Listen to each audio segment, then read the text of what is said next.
የሀገር በቀል እውቀቶች ላይ ለምን አናወራም ብለን ነበርና በጣም ቆንጆ ሐሳብ ይመስለኛል። ብዙ ጊዜ አንዳንዱን ነገር በየለቱ ያደረግነው በተለይ ከሕክምና ጋር የተያያዘውን የተጠቀምንበት ያለ ነው አለ። ግን ሀገር በቀል እውቀት ሲባል በጣም ሰፊ ነው አይደለ? ብዙ ዘርፍ ነው የሚዳስሰው። ብዙ ጊዜ ለኛ ቀረብ የሚለውና ምን ተገበረው የባህላዊ ሕክምናውን ስለሆነ ነውና እንግዲህ ሀገር በቀል እውቀት ትላንትም የነበረ ነው። ከትውልድ ወደ ትውልድ በተለያየ መንገድ ሲተላለፍ ቆይቷል። አሁን ላይ እንደውም በደንብ እየተሰነደ በመጽሐፍ መልክ እየተጠናም ከሳይንስ ጋርም እየተዋሃደ ነውና ሀገር በቀል እውቀትን ስናነሳ እንግዲህ የባህላዊ ሕክምናንም እናነሳለን፣ እርቅንም እናነሳለን። ሰው አብሮ ለመኖርም እንደዚሁ ከልጅ አስተዳደግ ጋርም ከየቀኑ ከምናደርገው ከአልባሳቶቻችንም ጋር ብዙ ሀሳብ እናነሳለንና እንደውም ቅድም ሙሉዬ ስታነሳ ለክፉም ለደጉም ፌጦ መድኃኒት ነው ስትል ነበርና ይሄን የሀገር በቀል እውቀት በተለይ ደግሞ ከእጽዋትና ከባህላዊ ሕክምና ጋር ሙሉዬ በጣም ቅርብ ናት እንደምታውቁት። በጣም ቤት ውስጥ ሁሉ ነገር አለ። የሚገርምሽ ነገር ቅድሚያ በሱ ተጠቅመን ጆሲዬ እንደተፈወሰው ፌጦዋን በጥቂቱ ሳይበዛ እንደው ሀዩዬ ባህላዊ መድኃኒቶቻችን አሁን ከእጽዋት የምናገኘው ስትይ በጣም አሁን ዘመኑ እንደዚህ ባልሰለጠነበት ዘመን እኮ እናትና አባቶቻችን ሲጠቀሙበት ነበር አይደለም? ይሄንን ሕክምና ይሰጡናል አይደለም? እነሱ ከኛም እኮ ከነሱ ነው የወሰድነው። ዘመናዊ ሕክምና ሳይጀመር በፊት በደም ቀጥ አድርጎ ህዝባችንን የያዘው ነገር ይሄ የምንጠቀምበት ከራሳችን ከሀገር በቀል እነሱ እውቀቱ አላቸው። ጥልቅ ነው እውቀታቸው። ስር ማንሰሩ ይሄ ስሩን ሁሉ የዛፉን ቆዳ ሁሉ ቅርፊቱን ሁሉ ነው የሚጠቀሙት ለመድኃኒትነት። አሁን ለምሳሌ እኛ አሁን አንድ ጊዜ እንትንም አሉ ይሄ ባህላዊ ውልቃት የሚጠግኑ አሁን ኳስ ላይ ስትኔ እጄው ልቅ ብሎ ኳስ ላይ በእውነት ነው ምልሽ በቃ በሳምንት ውስጥ መልሰውልኛል እጄ። ያው ልጅነቱም ስላለ ነው። ግን በጣም የሚገርመኝ ነገር መጀመሪያ አጥንቱ ይሁን ምኑ ብቻ እንዲላላ ምንድነው አብሽ ነው የሆነ አብሽ ይቀቡታል። ከዛ በኋላ በቃ ቀላል ነገር ነው። ያው ምልሽ ብዙ ነገር ከነሱ ብንወስድ እንጠቀም ነበር ብዬ አስባለሁ። ስምኮ ስላልወጣለት ነው እንጂ የኛው እኔ ልጅ እያለሁ ማስታወሰው መሰለሽ እናቴ የአባቴ ቤተሰቦች ከአርባ ምንጭ ሽፈራው የሚባል እንትን በትልቅ ፌስታል ይሄውልሽ ይሄ ከሞት በስተቀር ማያድነው ነገር የለም ምናምን ብለው ይዘውላት ይመጣሉ። እና የሆነ ነገር ውስጥ ከታትፋ ምናምንና ነገ ከነገ ወዲያ ፈረንጅ መድኃኒት ነው ሲላችሁ ትበላላችሁ ነበርና አሁን ላፎት ገና የሚገርመው አሁን እንግዲህ ከስንት ዓመት በኋላ ሚራክል ፕላንት ተብሎ እኮ ትልልቅ ሜጋዚኖች ላይ እኮ እንትን ወጣለት አይደለ? ጆርናል ሁሉ ወጣለት።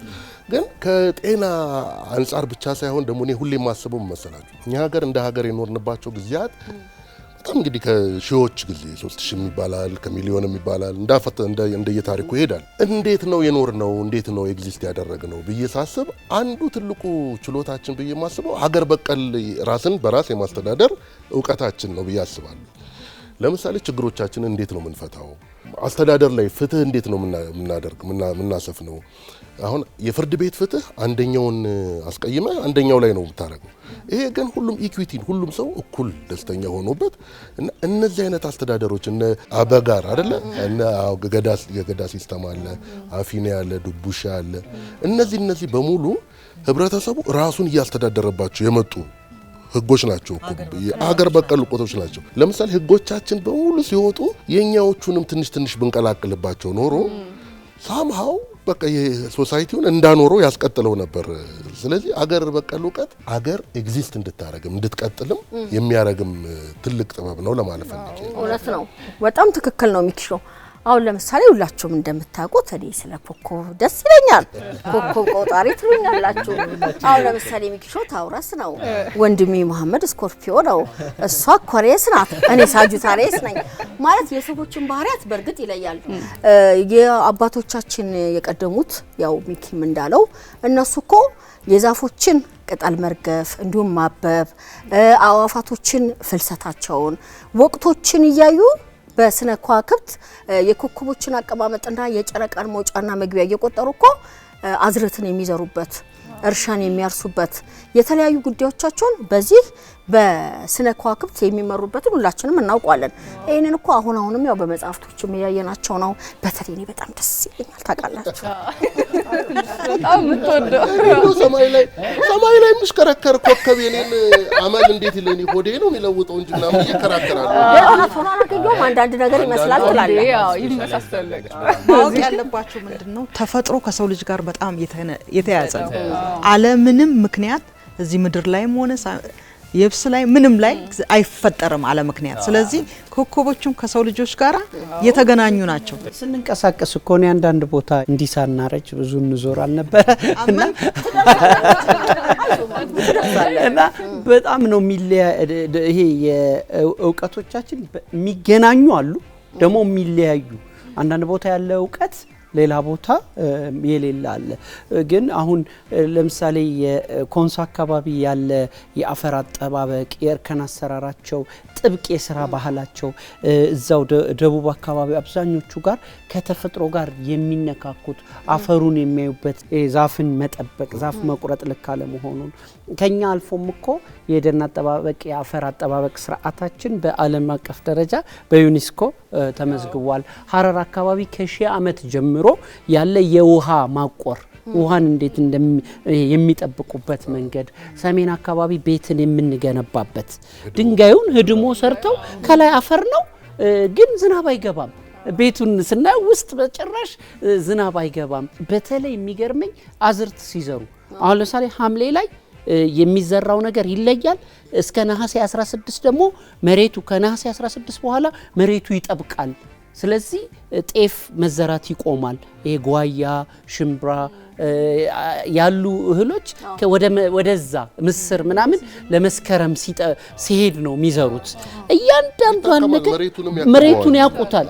ከዛ ደግሞ ላይ የሚሰሩ ቤቶችን አይታል ውስጣቸው እኮ በረዶ ነው የሚመስለው ቅዝቃዜያቸው በጣም እና መሬቱ መቼ ይጠብቃል መቼ ይላላል መቼ ምን ይዘራል መቼ ምን አይዘራም እያንዳንዷን ነገር ያውቋታል። ከተፈጥሮ ጋር ይነጋገራሉ።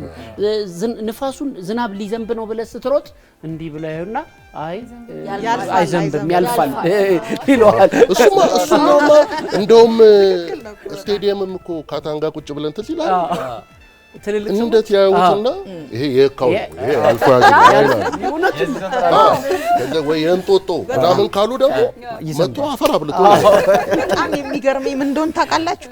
አህዮች በብዛት ሲያልፉ በቃ አህዮቹን ለምትን ለማለት ስንሯሯጥ ተዋቸው ይላሉ። ምንድነው ስናቸው አህያ አደጋ ከርቀት ስለምታረግ አህያ ካለች ሰላም አለ። ስለዚህ አደጋ አይፈጠርም። አየሹ እንዴት እንደሚያገናኙ ተፈጥሮን በደንብ ተረድተውታል እንዴ። እኛ ኢትዮጵያን እኮ ከዓለም ቀድመን እኮ ስለ ስነ ከዋክብት እኮ ጥንቅቅ አድርገው አባቶቻችን የተረዱትና አሁንም ለዓለም ጥበብ እየጠቀመ ያለበት ሁኔታ ነው ያለው። የምንከባከብበት ተፈጥሮን የምናይበት ጥበባችን በጣም አስገራሚ ነው። ማሜ የኮንሶን አንስቷልና ኮንሶ ውስጥ ያለ በጣም አስገራሚ እርከን አሰራር አለ። እሱ ራሱ መጥቶ እዚሁ እንጦጦ ላይ ተሰርቷል፣ ቀበናም ላይ ተሰርቷል። አሁን ከሰሞኑ ደሞና እየሰሩትም ራሳቸው ናቸውና እንዲሁ ስታዩት ታቋል እንዴት እንደሚያምር ብታዩት ልንሰራ ሄደን አይተነዋል። ተዚህ ይልሻል እንጦጦ ሄደን በቃ በጣም ነው የሚገርመው። አሁን ቀበና ላይ ተሰርቷልና እሱ ራሱ የእርከን አሰራር እርከን የኮንሶ እርከን ይባላል። ራሳቸው ኮንሶዎች ናቸው መጥተው የሰሩት እና እንዲሁ ስታዩ በጣም ያስገርምሻል። በቃ በምን ያህል መልኩ ይሄ ራሳችን ደህንነታችንን የምንጠብቅበት ደህንነታችንንም ነው እንደገና አፈራችንንም የምንጠብቅበት የሚገርም ዘዴ ነው። ይሄ ባህላዊ በቃ ይሄ በባህላዊ መንገድ ነው የተሰራው ሲባል ያስገርማል። ምን ያህል ጥበባችን የት እንደደረሰ ማለት ነውና ይሄ ደግሞ ያዩት ቤት ነው። እኔ ተዛሬ የሚገርመኝ ማለት ነው አሁን ያነሳው የቤት እነሱ የሚሰሩት እኛ ከላይተን ዋው እንላለን አይደል? በምክንያት ነው። የሚገርምሽ ነገር ከላይ ስታያት በጣም እንዲህ ብለሽ ነው የምትገቢ። በጣም በረሃ ነው ውስጥ ስትገቢ ትንቀጠቀጫለሽ። ብርዱ በረዶ ነውና እኔ በእውነት ነው ፍሪጅ እዚህ ጋር አለ እንዴ ሆነ ሰራቱ በምን እንደሚሰሩት አላውቅም። በእውነት ሲኖር እንዴ ብለን አዲው ልነግራችሁ አልችልም። ቅርጹም ይለያል። አሁን ለምሳሌ ንፋስ በጣም የበዛበት አካባቢ ሲሆን የጎጆ ቅርጽ ክብ የሆነው እኮ በምክንያት ነው። ንፋሱ ኤሮዳይናሚክ ነው፣ እንደዚህ ይሄዳል አልፎ ይሄዳል። አሁን አራት ማዕዘን አድርገሽ ብትሰሪው ኃይለኛ ንፋስ በተለይ ጭው ያለ ቦታ ላይ ከሆነ ይዞት ይሄዳል። ዶፍ ቢዘንብ ራሱ አይሰማም። ሳውንድ ፕሩፍ ያለው ነው የሚመስለው። በጣም የሚገርመው ይሄንኑ ራሱ እነዚህኑ እየተወሰዱ በዘመናዊ መንገድ ይሰራል ባህላዊ እየተወሰደ ማለት ነውና የተለያየ ቦታ እየተሰራ ነው ያለው እዚህ አፈር አጠባበቁም ሁሉም ነገር ከሰሞኑ ደግሞ 800 ሚሊዮን ችግኝ ለመትከል አስበን ከዛ በላይ ከ805 ሚሊዮን በላይ ችግኝ ተተክሏል እንዳያችሁት በጣም ደስ የሚል ስራ ነው የተሰራው እኛም እንደ እሁድ ቤት ተክለናል በጣም የሚገራርሙ እየተንከባከብናት ነው ፍራፍሬዎች አሁንም ሀገር በቀል የሆኑ እጽዋቶች ተተክለዋል ለምግብነት የሚሆኑ ለመድኃኒትነት የሚሆኑ ፍራፍሬዎች የተለያዩ ነገሮች የተተከሉትና ደስ ያሰኛል በጣም የዛሬ ከአመታት በኋላ አይተነው ያው ሲከማ ቀንጠስ እያደረገ ስንበላ ይሸጥ እየተደራደረ ከና ሳይበቀል